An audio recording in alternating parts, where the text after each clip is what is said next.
Hello and welcome to the Push vs. Jumper Spoilercast and Review. This is part 2. If you joined us last week, you got to hear us review the movie Jumper, a film featuring Hayden Christensen being what is basically described as a violent incel being hunted by Samuel L. Jackson, and nothing is developed. This week, however, we're watching the very different, aimed at male adolescents featuring very young adult male movie star Push, which features Chris Evans of Scott Pilgrim and Captain America fame.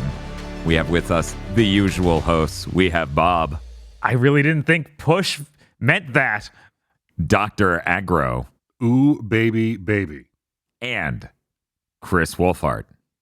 Man being held hostage by PS3 games. And I'm your host, Dan Video Games. I'm very excited to talk about this film. These two could not be better counterpoints to each other as products, as art, as anything. And frankly, I think the movie Jumper was one of those Hollywood situations where maybe Push was in development for a little bit longer, and they're like, yeah, they're making this superpower movie over here. We got to rush this one. Get it out. Yeah, seems like two of those scripts floating around kind of deals. If you've never watched any of our spoiler casts and reviews before, what happens is at the beginning, we say a couple sentences expressing how we feel about the film, followed by a guttural sound that you need to decipher. After each of us is done doing that, we then bring up a lot of things about the plot, the visual effects, etc., our feelings on the film, some things we felt like it could improve in, etc., etc. And then at the very end, when we're done saying all the words in our mouth, we do a summary review, just a couple of sentences, a few sentences, and a number out of 10, so you get that delicious score, so you can figure out how good the movie from 2009 Push is. So let's get to it. We're going to start with Bob.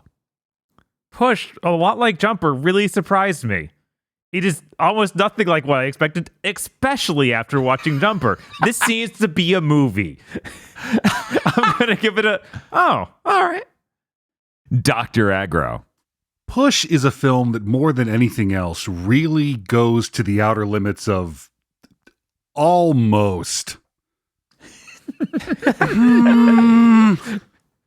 Chris Wolfhard.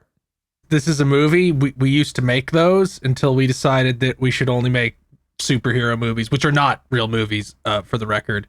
But yeah, I'm like, whoa. Imagine you had a time machine to go back in time to eat your favorite cereal when it was still good.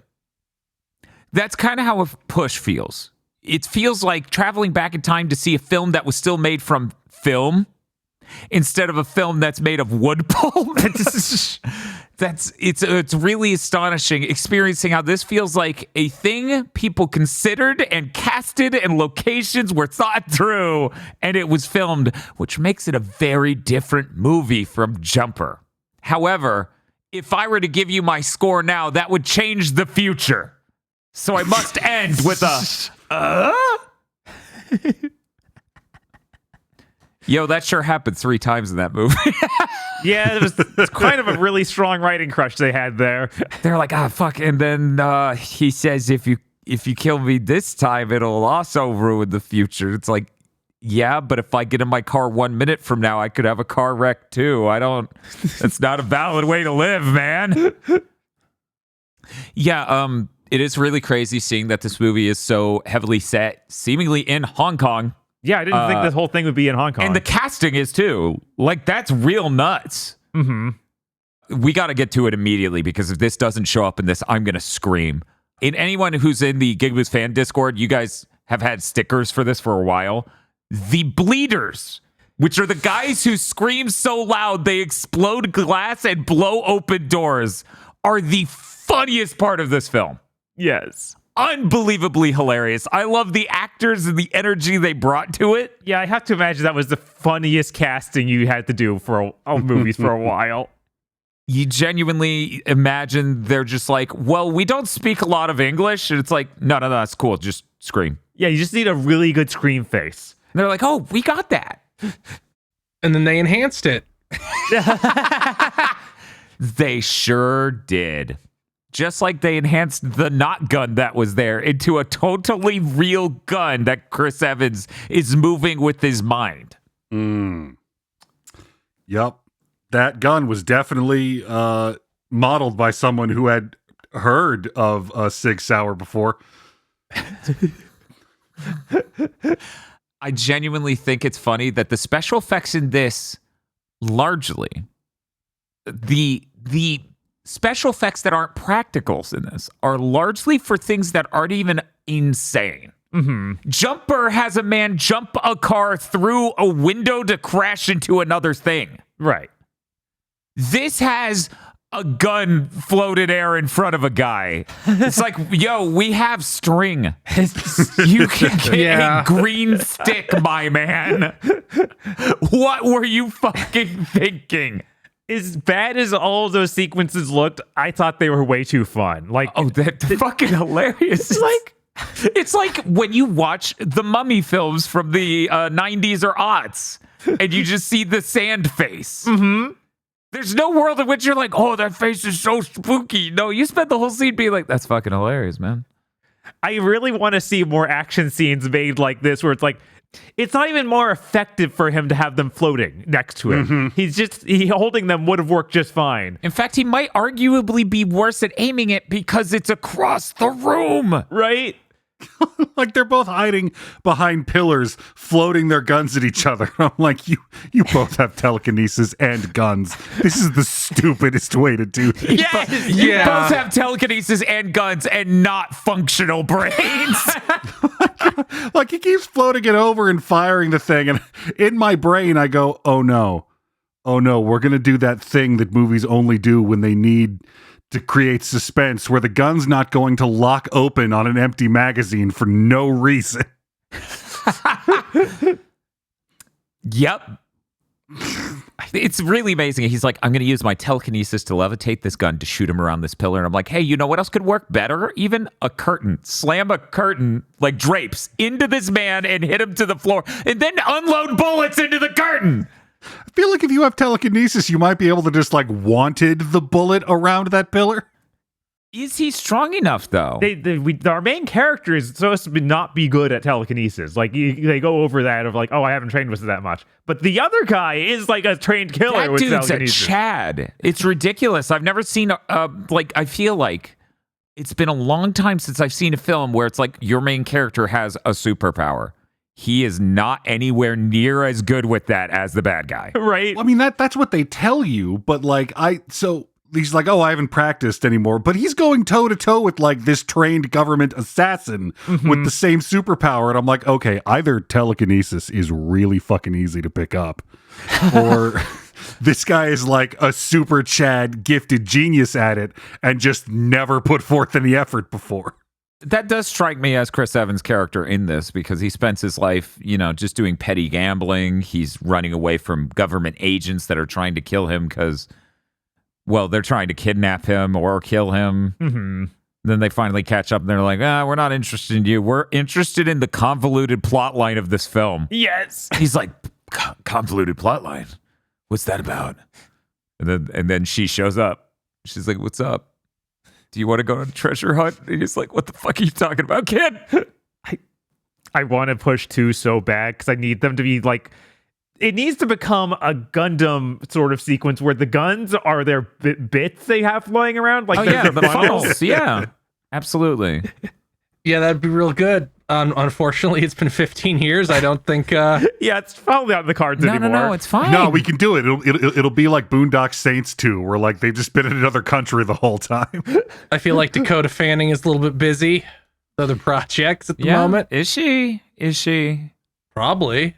I don't know. I watched this movie and I was like, wait, I think I know Dakota Fanning from something. Wasn't that Madam Web?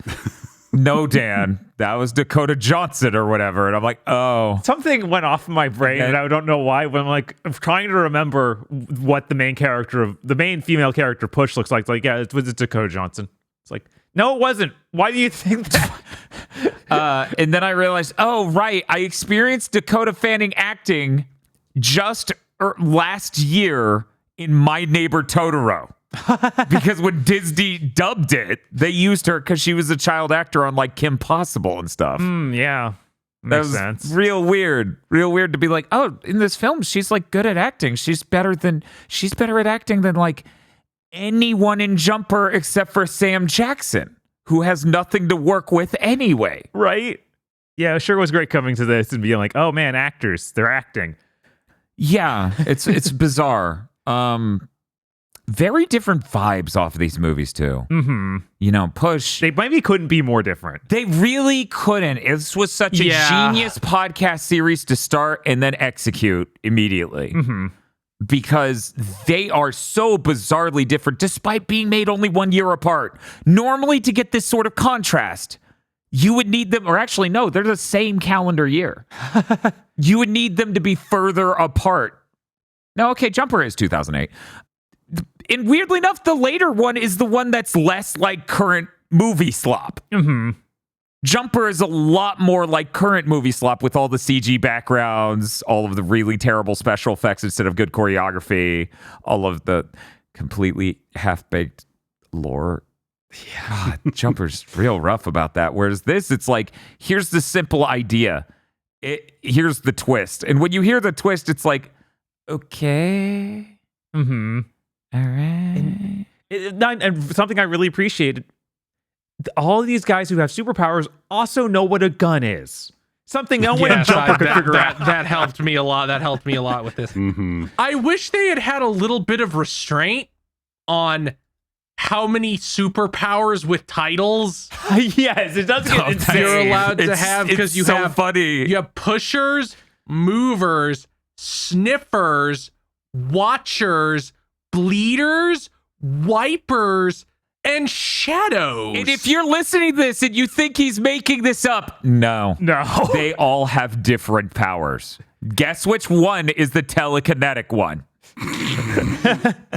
As soon as they started listing like all these names, I pulled out my phone. I'm like, oh God, when did Brandon Sanderson write Mistborn? 2006. Okay. Okay. I was like, oh God, when did 9 hours, 9 persons, 9 doors come out? I love that this universe has like answers for a lot of the questions that it raises. Like, why do these people have superpowers? Oh, Nazi scientists made them. Who are these guys that are hunting them? The actual fucking government. Uh-huh. Yeah, that sure helps. God, now I have to fucking watch Chronicle. This sucks. And there's like the different governments have different people after them, so it doesn't just feel like, oh, there's just one Templar agency or whatever. What's happening in Jumper? Yeah, I genuinely, what is in Chronicle? I don't know. Stuff. Is that Stuff the and one where they things. drink the tea because What? in my head it became the end of Ruby where she drinks some sort of tea that kills her? You know, I really didn't. I expected the power the movie was named after to be the main character's power. Right, exactly. Who wouldn't? It's a misdirect. Yeah. He pushes things. Except, no, you just move them, and pushing is mind control. Yeah. Yeah. It's like pushing a download out to, you know, your smartphones. Like it starts off very narrowly defined and interesting, and then by the end of the movie, it's just dominate person. Yeah. But I feel like that's mostly because of the main girl has the super pusher power. Mm. Wait a second. Remember Me came out 4 years after this. Yeah, it did. The game. Mm-hmm. They had no ideas. What's new? That's really good. That's funny as shit, man. Yeah. This movie has a really good, like, villain who isn't even helping himself. Like, I really like the part where one of his minions is like, no, I can still help, and he just instantly makes him kill himself. He doesn't make him go home. Like, he has dominate person. He could do either. Right. It's like, how did that help you? I think he hates that It guy. didn't. I think he just genuinely had a pre-existing hatred of that guy that had nothing to do with his work performance. I mean, there could be that. There could be the off chance that he had more things pushed into his head that would later make him a danger in general. Oh, yeah. So even if he told her to go home, then it wouldn't be able to get that out. He didn't kill him until he refused to leave. Like, he was like, no, I can still help. Keep me on. Mm-hmm. So it just seems like you're a government agent? Put yourself in his shoes. That dude was overly insistent on still helping. He could have had sleeper agent shit in him mentally. Right. Because the only way he could fuck things up is by coming along in the mission, so he's very insistent on it. Either way, I don't know. I just took that guy as a complete asshole and did not like that other dude and possibly considered him an actual risk. Possibly, maybe. Right. I don't even think he needed to make that psychotic decision to be like, you should kill yourself.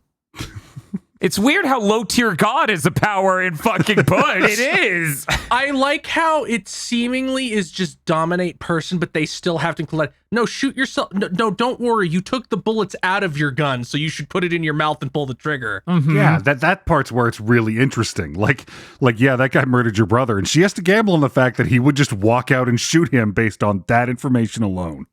I had a moment while watching that exact part where I was like, wait, did Jujutsu Kaisen steal this? Because there is a moment in that show where people are convinced that someone else is their brother. Oh, God, that. Oh, really? Oh, my God. Yes. Oh, my God. I don't remember. That's really good. Yeah, I was like, okay, weird.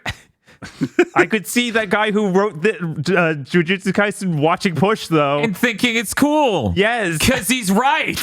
I do love how they sent these two guys out to track down this woman specifically, knowing what she's capable of, knowing they don't know the extent of what she is now capable of post super drug, and took absolutely zero precautions against her doing the exact thing she did. Yeah.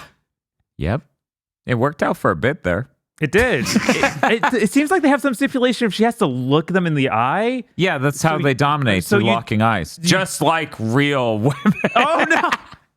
You'd think that they would blindfold her or any number of things, but no. Nothing. No, it's fine. Thank God for American toilet stalls having huge gaps in them. Yeah, that's true. Wait, were they even in America at No, that moment? they were Were in Hong supposed to be in Kong. Hong Kong. Well, I guess I'm going to take a trip to Hong Kong and spend a weird amount of time looking at toilets. Just be like, Sorry, I forgot they were in Hong Kong because there's no reason for this movie to be in Hong Kong. Tax benefits. It's like, oh no, I'm in trouble. Don't worry. I know several people. I know all of the non-Chinese people in Hong Kong. I know. That was really fucking funny. Mm-hmm. Like, it started to feel like the in club of the China-Illinois brother thing where the white guys keep calling each other brother and getting favors. It's like, our dude's supposed to be down on a like petty gambling motherfucker. How does he know this, Chad? What? And then everyone knows everyone. Look, they only got 90 minutes. I do love that the movie's like, man, look, don't you love Coney Island in America? I love America when we were at America. Let me prove to you that we were both at Coney Island with this terrible Photoshop of us at Coney Island. Wow. I don't remember that. Better kill my boss. I mean, most Americans, I don't know, that might be enough. I mean, I think the real problem is he tried to push in the thought that no one's ever been to Coney Island. And that ruined it. I know. He's like, man, I better fucking hedge this bet hard. You know, I'm sitting here looking at the 4K Blu-ray. And it's you know, the usual 4K Blu-ray stuff. It's like wider color spectrum, immersive audio, high dynamic range. And then it says 4K resolution 4 times sharper than HD. Do you think we could sue and actually win on some of these movies that aren't made on film? Because I saw Jumper and this. Uh-huh. This is a sharp film in 4K. Right. So I wouldn't win against this film. But you know there's a 4K Blu-ray out there that's like, it's 4 times sharper, believe me. Yeah, just to get the new Aliens Blu-ray. Oh, yeah. I mean, literally 2 of these bullets would be fundamentally wrong. Mm-hmm. And then the third one would be debatable. Hell yeah. Let's start our class action lawsuits against bullshit conversions of movies. We should win this. I'm going to make billions. I'm going to make more than Netflix. I made $1. Yes. Yes. If I go to Cookout, this $1 could buy me 3 pounds of food. Yeah, I don't know. It's really weird because you get the energy that like everyone in this movie's really trying. Like this movie is a weird. Yeah. This movie's more similar in my brain to Ocean's 11 than it is Jumper. Mm-hmm. It hits a lot of that is energy how at the it end. feels. I did start thinking, like, this movie's cast is bloating. Oh, Uh-huh. it's huge. Yeah. Mm-hmm. Like, I was like, we're introducing more and more people. What? Yeah, people you think are one-off too are like, no, we need to get her back. And yet, weirdly enough, in Jumper, they only have like 5 characters. Weird guy who got 5? angry at bar, Like love 4. interest, main character, dad, and Sam Jackson. And you could argue mom, but come on now. Mom's just there No. for the ending. So yeah, 5. Meanwhile, here, there are at least like, there are what, 4 on the box art. There are like 9 in the movie at minimum who are main characters. Like the Bleeders. Yeah. Like the whole, What is up with their power? they yell, it's really scary. It's the funniest shit I've ever goddamn Like, seen. is it supposed to be sonic, or do they just vibrate things? Why? Sometimes the glass blows up, and sometimes the fish blow up. Yeah, they scream loud and it vibrates, and they vibrated hard enough for the fish to explode. But the important thing is that they could also, I guess, move a lot of wind because they also blew open that door. And merely vibrating the door wouldn't do what happened in that scene. Why are they called bleeder? Because that's fucking great. Because I guess that's not like a power name. That's like a triad role name. Oh, Yeah, I mean, maybe. it definitely comes off more as that, but I'm pretty sure that was the name of that sort of psychic Maybe because ability. Maybe because they shake the cells, it causes people to bleed or fishes to explode. Which is what I figured it would do, but that only happens to fish. Yeah. Well, when they showed his back, it was really fucked up. Mhm. Like Oh. it had mass bruising all over, like all his blood vessels had burst. Oh, wow. And That's and the crazy. lady, the Stitcher, Yes. Oh my who God. magically heals people, We forgot about she does say he's just gonna fucking die if I don't fix him. So maybe it did just like burst all his blood vessels and he was going to die of internal bleeding if not for her. You know, maybe this movie would have done well if like Chris Evans was much more famous by then, or we had anyone else to stick on this poster that's like a huge talent. Because I feel like there was not a ton of star power behind the guy who is the Human Torch in fucking Fantastic Four. No, like that's why if Push 2 came out, it'd do It would do incredible. gangbusters. Mm-hmm. Because he would be a superhero again, and everyone would love him. If I were at the studio that had the rights to Push, I would be moving heaven and earth in order to get a Push 2 made right now. Because no matter what that movie was, if you marketed it enough, you would make more than your money you spent easily. Right? Because like we have the X-Men now. You don't need to wait for Marvel to use the X-Men. We got them. And we have new powers like pisser. Oh, so like their pee is like fast, I assume, and it can cut people like one of those hydraulic cutting things. It's like, no, the pisser kills their sense of smell. What? So the sniffers don't work. What? That does what? What? Because of course these names, you know, they don't fully. The Push being a mind dominate thing is like, okay, you're pushing an update to their brain. I still don't get this name. You're pushing images into their brain. And then you have other people who mess with the brain. Like you couldn't limit it to one mental power in your movie. No. There you go. The pisser would just brain damage them. He doesn't have it. They don't have any useful powers that aren't just like, oh, can you manipulate their mind? Yeah, in as much as you sticking a magnet on a hard drive manipulates it. I surely did come into this expecting it to be Jumper tier. Yeah. Mm-hmm. In fact, at the beginning of the movie, when like they're about to bust in on the dad, and he tells his son to run, and he says, don't make any decisions a watcher can track. I'm like, that's an interesting sentence. Then I see the kid because before the dad had looked at the woman's watch, and I guess that's how he clocked she was division. But then like the kid is looking at the guy's watch. And I'm like, okay, is this like a special society of people who wear fancy watches? This is going to be fucking stupid. Yeah, I was also worried near the beginning when like we're gonna go over all these powers and like it lists them off like that. I'm like, okay, this might not be going well. I'm gonna be honest. That brief intro of him as a kid ends, and I'm there with aggro. Mm-hmm. I'm like, oh, this is gonna be stupid. Then we get the intro montage of Chris Evans living in Hong Kong, and I'm like, wait, this is a film. This isn't Jumper at all. What the hell? Yeah, we have a lot of montages to get things done. And are effectively filmed and edited. Mm-hmm. There are a couple of sus choices, but they mostly come along once in a while instead of non-stop. And the sus choices aren't, sure, we could just green screen them on top of the fucking Sphinx. Yeah. Yeah, like this movie rapidly becomes a movie. There's momentum, there's stuff happening, there are things that are cool. Like I immediately started rooting for this movie to be good. And the whole time I kept thinking about how his dad was like, one day a girl's going to give you a flower and you need to help her. And I'm like, you just told this kid like until that point you will never receive like a flower. No one will ever hand you a flower. And the way they explain, like, oh, watchers are not, they're not omnipotent. All the future sight is, like, extremely subjective. It's like, how? What? Well, she's the best one. Yeah, hers is literally God. Yeah. Like I love that they don't even show you, at least I don't think, I don't know if I looked away if anybody caught it. In the scene before Kira escapes the division's facility, that glass marble that's like rolling down the hallway to just keep that door open, like it just rolls into frame. Like they don't really cover where it comes from. I think her mother or whoever dropped it. I think that other person down the hall just drops it out of their hand before the event even starts happening with her seizing and then recovering and then breaking out.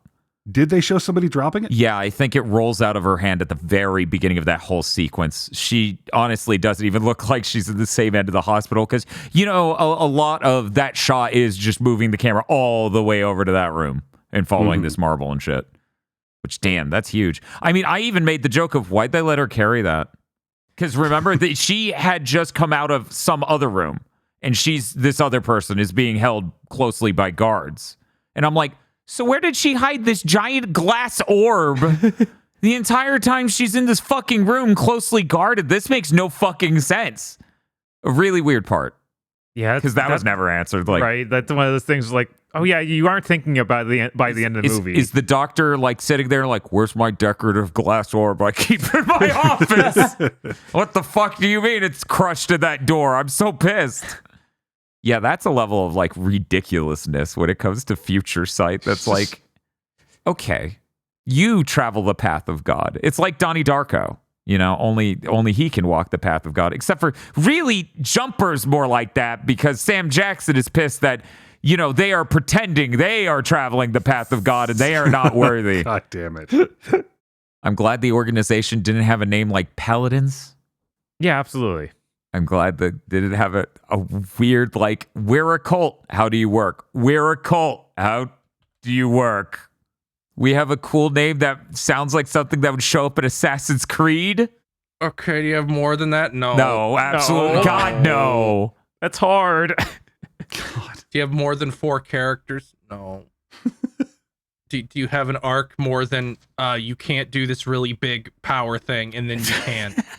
No, sir. But then he did that really big power thing and that was crazy, right?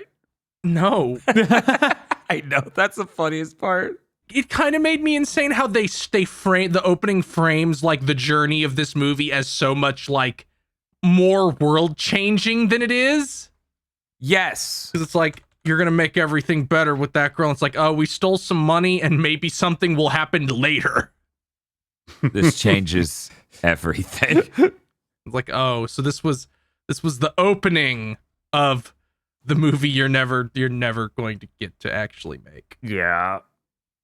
Well, gentlemen, I think this bit of podcast has extended well past its due. It's only been 2 weeks. It's time to wrap this up. Does anyone have any last anecdotes before we do our summary reviews? I came away from the Bleeders from the Pop family with the unshakable feeling that these two would have been really good Teen Titans animated series villains. That is really how they feel, like that exactly.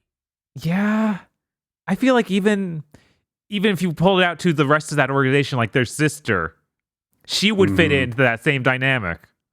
Well, it's time for our summary reviews. This is going to be a few sentences followed up by a score out of 10, at the end of which you can average together and add up and do anything you want with it, listener.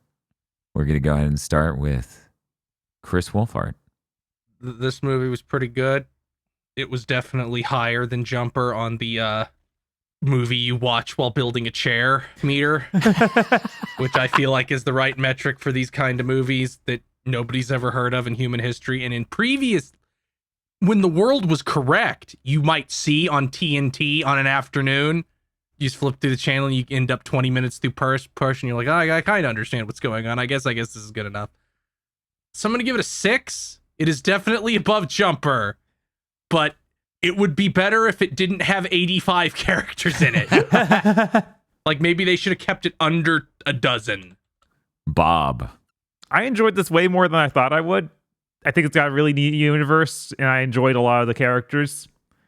So I'm gonna give it a 7, but it's like a really strong 7. Like, go watch Push. It's interesting. It's just a regular movie. We used to do that. You just go to an all-you-can-eat Chinese buffet, eat a big meal, come home, watch Push, go to sleep. Just have a normal day, bro. Why not? Aggro. God bless this movie. It's trying. Yeah. Like a lot of the powers and the concepts are almost really cool. Some of the plots and the plans and the twists almost make complete sense and are almost really clever. A lot of the fights are almost really hype and cool. As Chris said, like, this is that movie, if I ever like was flipping through channels and saw it on TV, like, yeah, I'll watch the rest of it. I would never turn Push down. I can envision like somebody I went to high school with being like, oh yeah, Push is like my 3rd favorite movie. It is a coworker movie, to use modern vernacular. So, you know, I with no malice, I would give Push like a 6. I think watching Push was really important for me. I think it's important to know what a solid film that is made in earnest looks like anymore, because we're lost in an era of mass-produced bullshit content mill. Push isn't amazing. However, it is incredibly solid. They have a bunch of locations to film in, and that's the sort of thing you only start to notice when you've seen too many terrible Marvel films and Madam Web. Right? They go to a little boat. Crazy. They're at a construction house, like a construction building. Yeah. And it has all this stuff. I even get to bring up the part where she psychically dominates people so they form like a body shield around her, all holding guns. That was pretty funny. But yeah, it's really, really nice. I'm not going to say Push is an amazing film, but you actually should watch it, I feel like. I'm going to give Push a 7. It is exactly good. Not great, not amazing, not stellar. This is no John Wick, my friend. But Push, it's pretty good. If you've ever skipped lunch and then had a single slice of nice white bread. It's so sweet and soft. Well, that's going to bring our total amount of points to 26, giving this movie an average score of 6.5, beating out Jumper by 2 whole points. Nice. That's right. The winner this time is Push. How this measures up to other super-powered films, we may never know. But I would like to thank you for listening to this very short mini-series of the Jumper vs. Push Spoilercast. The executive producers for this GigaBoots video are Esme, Ely Broyles, Spaceman Spiff, Red Blaze 27, Brendan O'Sullivan, A Reminder for Symphony of War, Cooper Tank, Very Best Plot, Iconic Bane, and Rado. Thank you very much to our executive producers. And also these guys. If you want to become an executive producer or normal patron, head on over to patreon.com/gigaboots today.